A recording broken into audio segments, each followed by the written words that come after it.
home. Take me back to a day when we weren't alone. Take me back to an age when the world felt small. Way back before we blew it all. Take me back to a place where I felt at home. Take me back to a day when we weren't alone. Take me back to an age.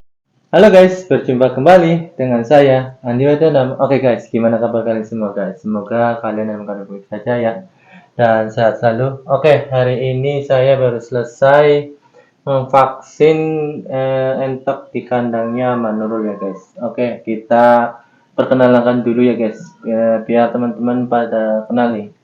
Di sebelah kiri saya ada namanya siapa ya mas? Ya, nama saya Irwin Hidayatullah.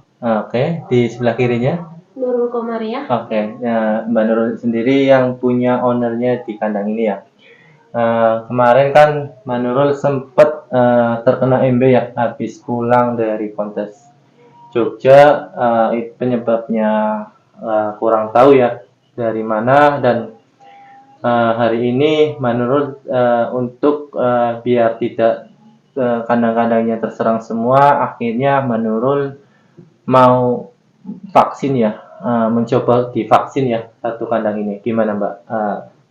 Pertama awalnya bisa kena. Iya. Jadi awalnya kan tanggal 27 Agustus kemarin saya kan kirim mentok ke Jogja, Iya. ikut kontes namanya Kevin. Itu mentok kesayangan saya, sayang banget. Nah, terus pulang dari Jogja itu sebenarnya sudah saya karantina di rumah yang lain. Hari kedua setelah karantina baru kelihatan ternyata dia tuh ada gejala mata biru. Oke. Iya, jadi itu saya sudah berusaha diobati semaksimal mungkin. Kesalahan saya juga, Kevin itu belum sempat divaksin. Ternyata iya. Dari situlah ternyata akhirnya dia itu nggak kuat daya tahan tubuhnya. Kan hawa sekarang juga dingin Iya, kan, masa pancaroba. Terus di sana ketemu banyak mentok-mentok. Walaupun saya sudah berusaha di karantina sepulang dari kontes, Iya. tapi ternyata dia tuh bawa penyakit. Untungnya juga si Kevin ini nggak pulang dari Jogja nggak langsung ke kandang ya Mbak. Itu memang sudah prosedur saya kalau mentok baru yang mau datang ke kandang saya itu harus karantina minimal 3 hari di rumah yang lain baru bisa masuk. Lah itu untungnya Kevin tak karantina. Kalau Kevin langsung masuk ke kandang utama itu mungkin bisa kena semua satu kandang. Makanya karantina itu ternyata memang penting sekali. Betul sekali. Nah, terus keduanya kan ini ternyata juga vaksin itu juga memang penting juga. Jadi dari kasus Kevin ini saya kehilangan Kevin, akhirnya sekarang saya mengantisipasi insya Allah kedepannya mentok yang berumur 1 bulan itu nanti saya mulai vaksin dan insya Allah nanti rutin juga. Katanya 3 bulan sekali ya. Iya, benar. Nah, makanya saya kan minta tolong sama Mas Erwin yang sudah berpengalaman dalam vaksin. Oke, Mas Erwin. Ngomong-ngomong tadi ya, Mbak Nurul juga sudah menjelaskan tentang vaksin ya. Dan awal kita untuk vaksin itu gimana Mas? Ada di steril dulu ya, suntikannya ya Mas. Dan kedua si cairan itunya gimana Mas? Biar bisa diterangkan lebih dalamnya. Terima kasih atas kesempatannya Mas Andi. Vaksin untuk entok maupun unggas lain, misalkan Mbak Nurul itu dibutuhkan vaksin untuk entok dewasa ya, ataupun yang masih darah ataupun yang masih 1 bulan ke atas, kita bisa menggunakan vaksin yang jenisnya itu NDAI, yaitu untuk Newcastle disease sama avian influenza. Jadi nanti dari ND-nya sama flu-nya itu bisa dicegah seperti itu. Dan standarisasi vaksin, misalkan kita simpannya itu di antara suhu 2 misalkan sampai 8 derajat Celcius, jadi dingin. Nah, kemudian kalau misalkan mau diaplikasikan ke entok itu dia harus berada di suhu ruang sekitar 25-27 derajat Celcius. Dan jadi jangan masih kondisi dingin, misalkan 2 jam sebelum pemakaian kita bisa keluarkan biar berada di suhu ruang.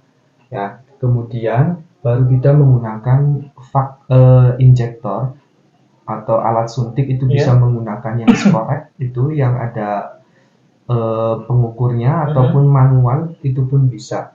Misalnya kita pakai manual ataupun Scorec ya, kita bisa merendam atau merebus suntikannya atau jarumnya ini misalkan kurang lebih 30 menit dengan tujuan sterilisasi.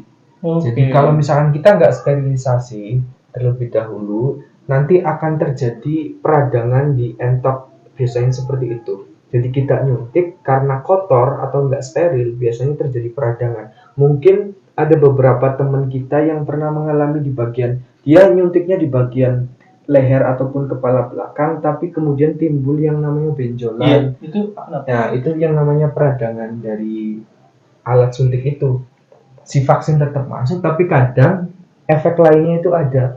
Malah nggak ada sih, memang teman di Tegal itu Banyak kan dapat tetap barang yang yang- seperti itu, dan itu kayak terjadi kecacatan. Mm-mm. Kalau kadang pun ada yang terjadi, misalkan nyuntik tapi nanti malah terjadi kayak lubang, jadi membesar, kayak koreng apa ya bahasanya, luka. Luka. Iya, Iya, benar, infeksi. infeksi. Ya, itulah. Kalau misalkan kita sudah menerapkan SOP itu, sudah di sterilisasikan, kita bisa aplikasikan ke entok, baik itu dewasa maupun anak-anak sesuai dosis masing-masing, sesuai Oke. kebutuhan. Untuk penyuntikan sendiri, Mas Erwin itu sekarang ngambilnya yang baik di mana, Mas? Menurut jenengan? Kalau misalkan kita berdasarkan produknya ya, Medion itu, vaksin itu bisa kita terapkan di 3 bagian. Yang pertama di bagian paha sama dada, Iya. dan cara nyuntiknya itu intramuskular, itu artinya masuk ke dalam daging. Kemudian bisa di bagian leher belakang, itu di bawah kulit. Di bawah kulit Ya, persis. seperti Oke. itu. Tapi kalau saya pribadi lebih suka ke bagian dada, karena di situ otot ataupun dagingnya itu paling banyak. Jadi Oke. kemungkinan untuk tembus tulang ataupun terlalu di bagian kulit Iya. itu tidak, karena dagingnya itu kan tebal kan di Betul, bagian betul. dada, seperti itu. Oke, Mas. Itu vaksin suntik itu bisa diterapkan mulai usia berapa kalau di jenengan sendiri prosedurnya? Kalau di kandang saya sebetulnya 1 bulan 2 bulan pun bisa kita cegah dengan vaksin. Vaksin Ya, suntik ya? vaksin suntik 2 bulan misalkan. Iya. Itu kan ada dosisnya masing-masing kan, Mhm. antara yang dewasa sama itu kan Beda. berbeda-beda. Oke, Mbak. Dan pertanyaan lagi gini ke Manurul. Kira-kira semua yang di kandang sekarang ada berapa, Mbak? Yang tadi setelah kita suntik vaksin Jadi sekitar 50 ekor 50 ada. ekor ya. Iya. Oke. Dan ini mulai akan diterapkan pada hari ini ya, Mbak ya. Mulai hari ini ya. Per 11 September. 11 September diterapkan untuk biar untuk pencegahan lah ya, Mbak. Biar tidak terjadi yang tidak diinginkan lagi ya. Iya. Benar sekali. Kadang kalau sudah divaksin, untungnya kan mending kalau ada virus nggak cepat langsung kena ya, Mas, gitu ya. Betul. Benar sekali ya. Oke ya. Itu saja yang hari ini bisa saya dapat informasi, dan hari ini baru saja selesai vaksin di kandangnya Manurul ya. Kalau mau tanya-tanya lebih jelas bisa menghubungi Mas Erwin atau saya. Nanti saya akan berikan nomor kontaknya Mas Erwin biar mau tanya-tanya tentang vaksin atau tentang peternakannya di Mas Erwin bisa langsung ke Mas Erwin ya. Oke, sekian dari saya. Terima kasih.